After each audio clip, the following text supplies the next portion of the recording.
Hello, this is Spicy Dungeoneer, and today we're going to be looking at the Dungeons & Dragons free adventure, Peril in Pinebrook. Now, I have dungeon mastered this adventure as part of a little group with my children, and also I have produced a book about this, using it as an educational resource. I'll probably post the educational resource in my Patreon for those people who are interested, and if you become a member you'll be able to get access to that. It's more designed towards English learners, but using Dungeons & Dragons as a medium in which they can practice their speaking, listening, reading, and a little bit of writing. Anyway, let's continue. So Peril of Pinebrook is free, and it's basically aimed more towards young players. If you go to D&D Beyond and find the link, you'll be able to download it for free, which is great, you know, and it's good to see Wizards of the Coast doing something like this. I think that it's good also to see different types of adventures, you know, like obviously this one is more for a younger audience. There could be others that would be more for an older audience, and I think that as we go forward it'll be good to see that develop more in terms of different genres within the Dungeons & Dragons. I, for one, would love to see a Western one. Anyway.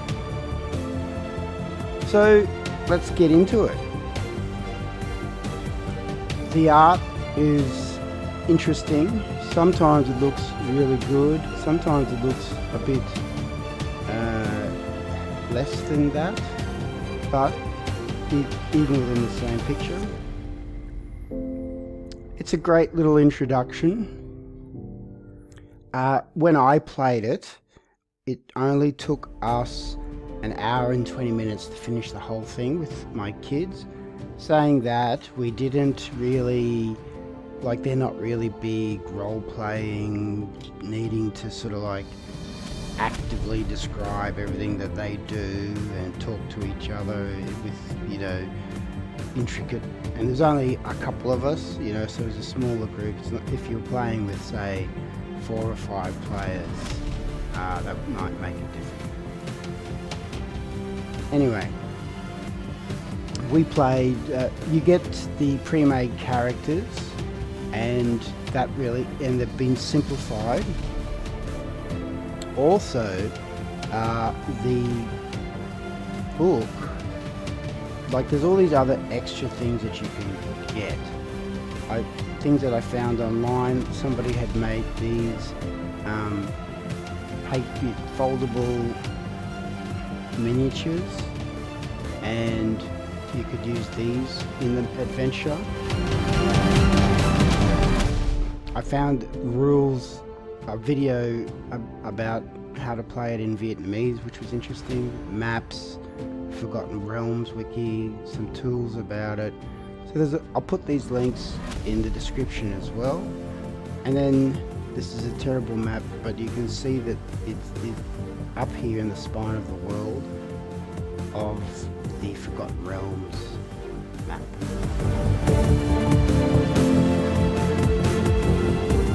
So it's only going to be a little one-shot, and that's good. I think sometimes just doing a one-shot is actually quite refreshing. It gives you a good introduction into the rules, so if somebody wanted to do a practice their first time being a dungeon master, this is good for them because it sort of introduces them into that. You only need a D20 and a D6 to do the whole thing. All of the weapons and stuff like that do a D6 damage. All of the class abilities have been changed a little bit. So, for example, the thieves' sneak attack basically just becomes a bonus on the first round of attack. the wizard gets a magic missile spell, the cleric gets a healing spell. So it's pretty simple, which I actually enjoy for its simplicity. And just have a good day, have a little fun, and then pack up and it's done, you know. So starts off that you basically you choose your characters. So characters, I believe, are at the back. So we have here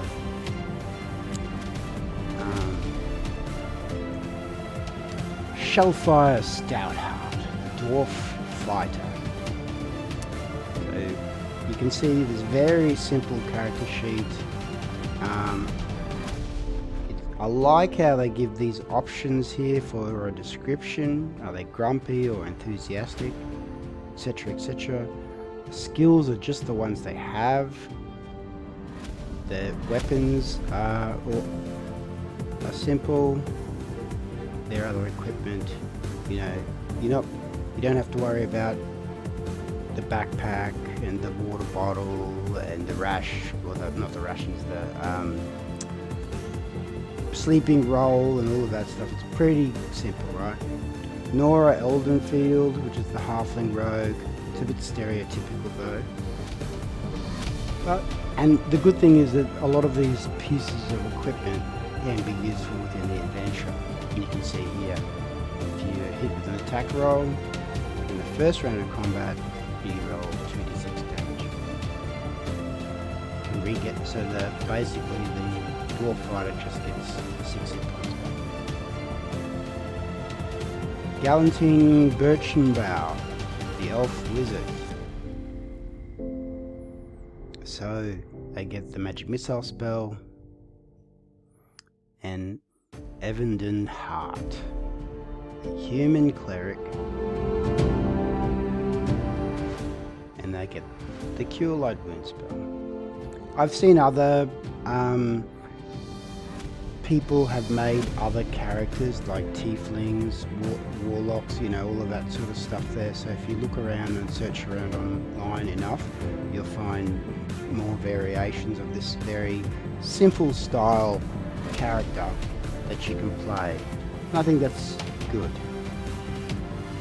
Right, it gives you this is all at the back. It gives you a good player's reference sheet, as I said, for those learning the game. What's the vocabulary mean? I mean, a lot of us already know this, but it's good that it's sort of helping introduce people to the game.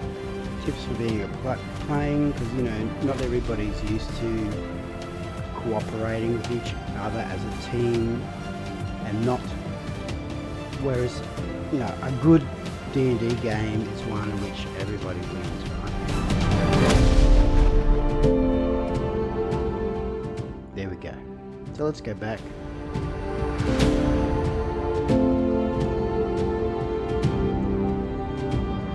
So you've got your characters sorted out. I would basically help your characters choose their players choose their characters if you feel like they're having problems, if they're absolute beginners, right? And we're starting the adventure. So you are from the village of Pinebrook, a small settlement near the base of a mountain called the Spine of the World. In addition to their normal jobs, the citizens of Pinebrook take turns patrolling the forest and hills around the village, making sure the area is safe for loggers who work the forest and miners who dig the mountains of iron ore. Today it is your turn to patrol the forest with some of your friends. The dangerous creatures sometimes wander the woods, but it has been safe recently. Rumours have spread throughout the area that a friendly silver dragon recently established a lair in the nearest mountain. The more hostile creatures of the mountain, especially the dangerous ice trolls, haven't been seen in the past 2 months. Yesterday, however, a patrol saw large frosty troll footprints in the forest, Could the rumours of a friendly silver dragon be just rumours after all? Your patrol today is led by the head of the village guards, Captain Emma Jean Cole. Captain Cole glances nervously at the forest trail before she nods at your group. I've not patrolled with any of you before. Tell me a little about yourself. So really, at this level, at this moment I should say, if you're a player and you're going to play this adventure, perhaps pause the video here and you might want to come back later. If your DM is thinking about running this adventure, please recommend this video to them, that would be great. Spoiler alert, we are going to be having a look at the adventure, so maybe if you're going to play it, this might not be, good for your game. I like these questions here. When I was playing with my kids, they are not really ones to sort of jump into the role playing, so by asking them these questions, it actually did bring them out a little bit, and we ended up by the end of the questions we were having some fun with it. But like I said, we didn't really stuff around with making lots of decisions in roleplay. Like, we started and then by 8 minutes we were sort of past this. So basically you're wandering through the forest and you hear something and you check it out, and from under the underbrush there comes a creature, and it's sort of like, it's basically a baby dragon. Wow, that's pretty amazing. I mean, how many games have you found a dragon egg and you've sort of talked to the DM, can we keep it, can we keep it? And of course there's always some excuse why you can't, and because basically the DM doesn't want to give you a dragon. But now they're just basically giving you one straight off the bat, and that's a lot of fun, and it's kind of doesn't break the game because we're only playing this one time. So anyway, a baby dragon joins the party, and it's about the size of a dog, and it needs, you fed it, give it some rations, that's part of the fun. The dragon says mama, and that's the other thing that's interesting, is that they give you some draconic language. So when they after you find the dragon, Captain Cole has sort of served her purpose in this story, and so after she gives you the book, the practically complete guide to dragons, and she basically goes home. Yep, she served her purpose in this story, and just like any good plot device, disappears afterwards. So, moving on. The other thing that many people have criticised about this adventure is that it's not deadly. Basically, it's impossible to die. It says so in the rules that you should, I guess because they're aiming for children, they don't want it to be a very negative experience for them. And in a similar way, the battles are not against like creatures that would be horrible to see get hurt. So here we have some living icicles, so they're just ice, right, that's attacking you. So I guess in that way it makes it okay to smash them up. Anyway, so, but they can talk. Intruders, slash them good, and they attack. So the living icicles are pretty simple. It's just claws basically, and nothing about them being cold or cold damage, but nobody's got cold dealing damage anyway, so it doesn't matter. That's one of the strengths of the game, is because it is run within a controlled environment, they don't have to give you every single rule for everything. Alright, now it tells you how to run attacks and things like that, which is good for a DM that's learning about taking turns, give you a DM's tip about what to do, so you can help them out if they're suffering, you know. So the baby dragon can even run in and take down a monster, so it's pretty safe. And that's why some people haven't liked it, but anyway. You find a bag, it's got some bits and pieces, dried meat, torches, flint and steel, 12 gold pieces, excellent. You divide the treasure up. If the players argue too much, the baby dragon cries, it's great. Goodness knows there's been some players' discussions about treasure that have made me cry too, I can completely understand. Then there are the cure spells that can be cast, or shell fire that fighter can do that heal themselves, right? And then you're looking at these icicles, which are used to guard places by the ice trolls. And by the way, you never see the ice trolls. I mean, it sounds really dangerous and threatening at the start, but actually you never see them, and it's an impossible future adventure, but you would have to make that one yourself. And there's the baby dragon.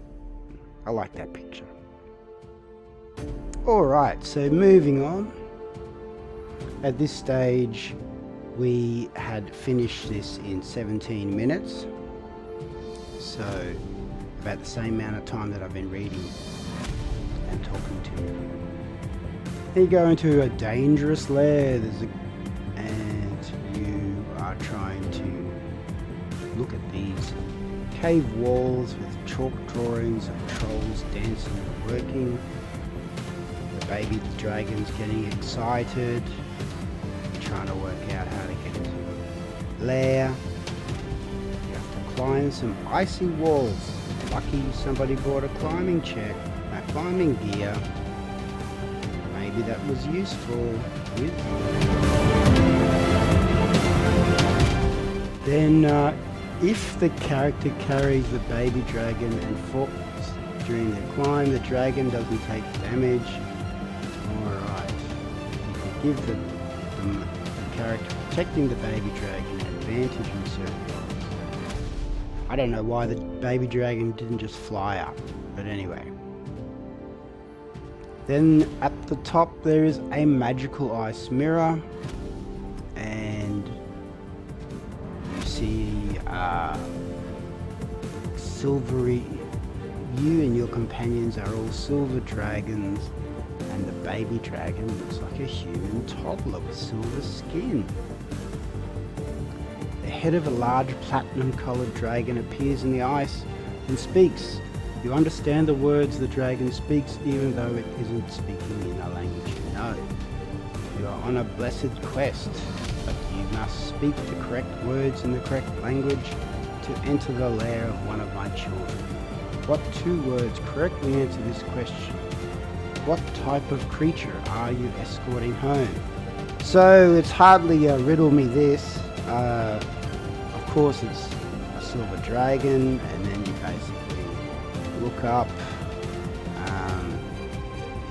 If the players really don't know what a silver dragon is, they can do a Arcana, History or Religion check, and then they can look up Captain Cole's book for the correct words, which are on the asterisk.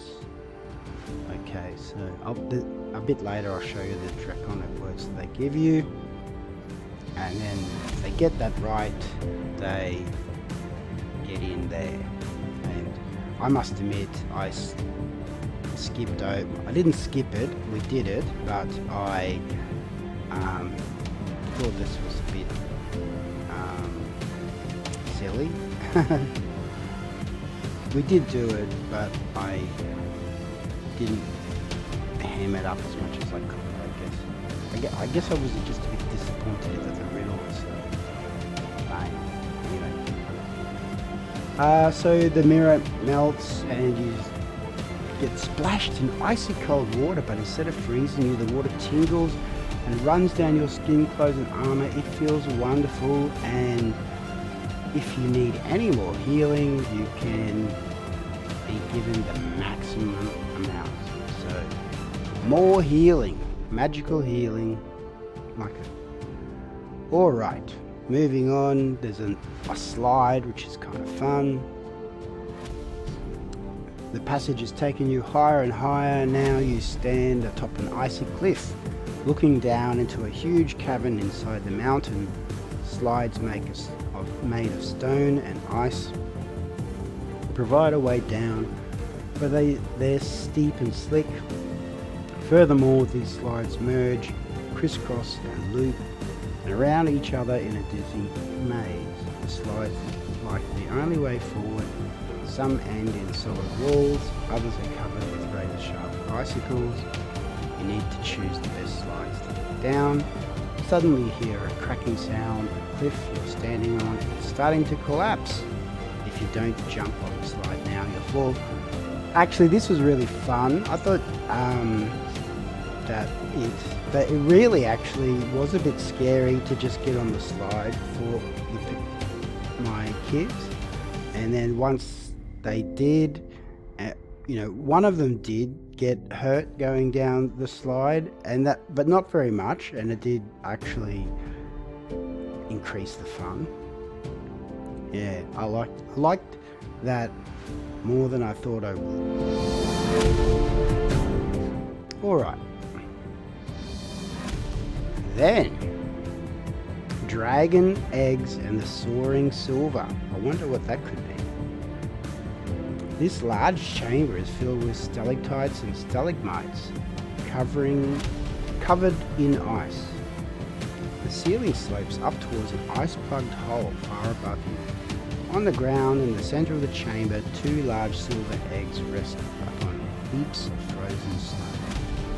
A third spot now holds nothing but broken shell pieces. A fourth spot looks like it also held an egg, but that egg is missing. Between you and the egg stand 2 strange creatures the size of horses. They have bodies like frogs, but their skin is pure white and their mouths full of sharp teeth.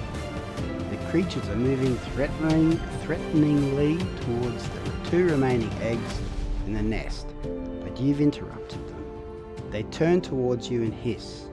Then, with powerful hops, they hurl themselves towards you.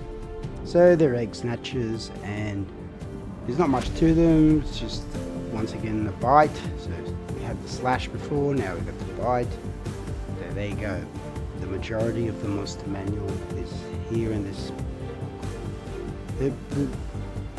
But they are a bit of a challenge with a bit more hit points, so that was good. And in my game got beaten up pretty quickly. And then the mother dragon returned. A loud crash erupts from high above. Chunks of ice and snow fall around you as an enormous silver dragon bursts through a frozen section of the cavern ceiling.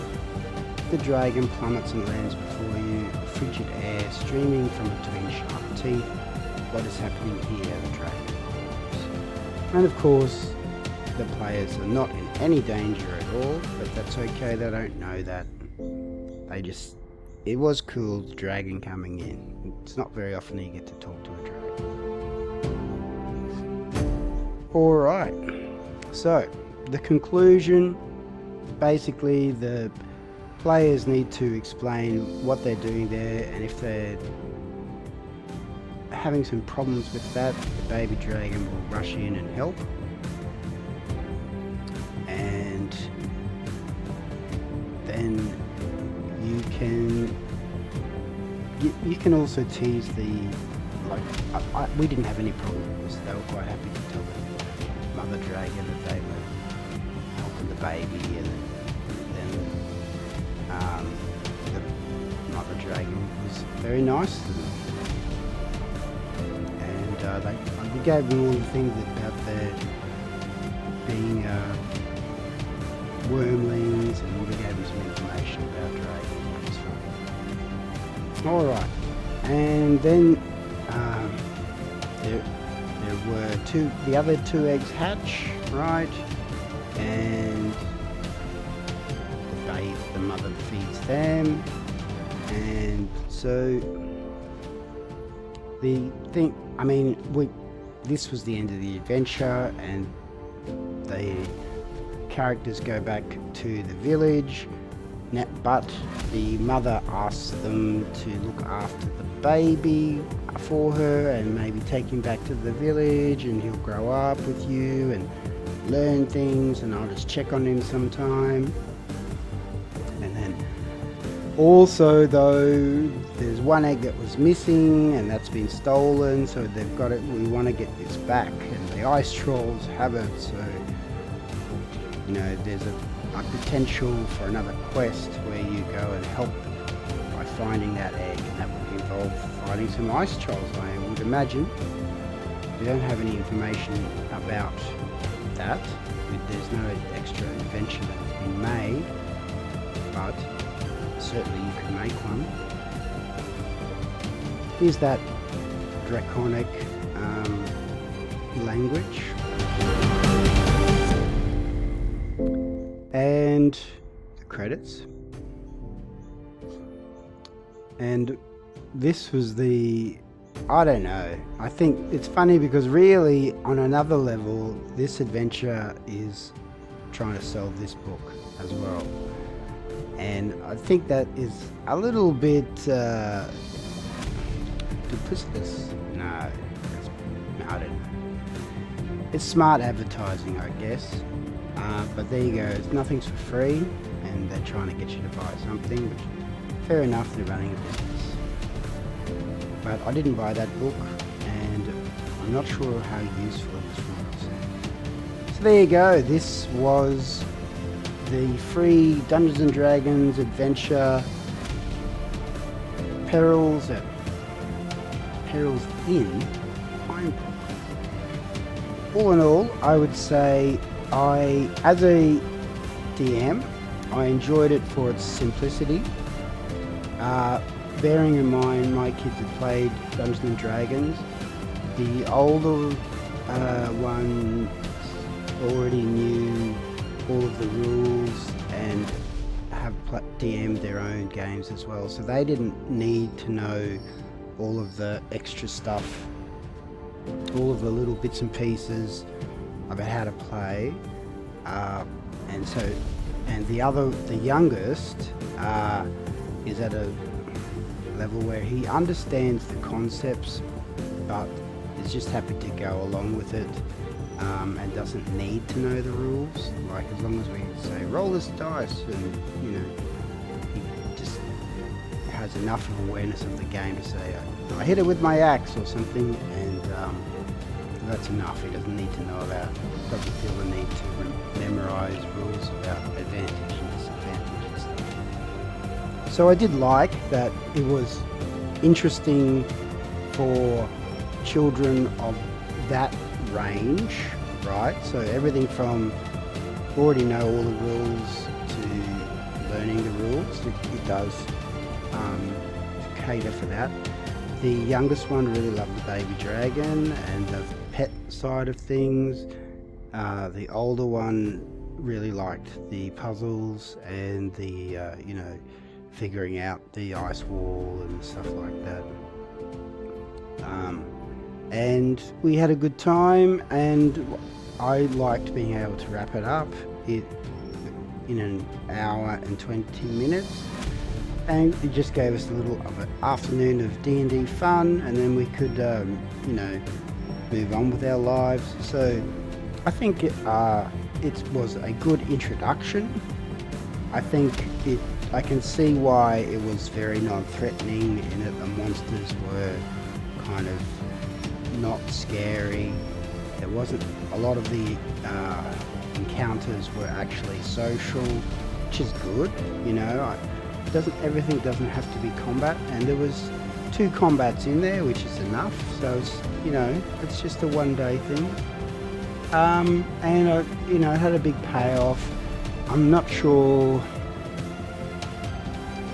how you would go forward with a baby dragon, but that's pretty cool in itself. It's just that your DM, like adding this adventure to your campaign, would be basically marrying you to this to the idea of having a silver dragon in the party.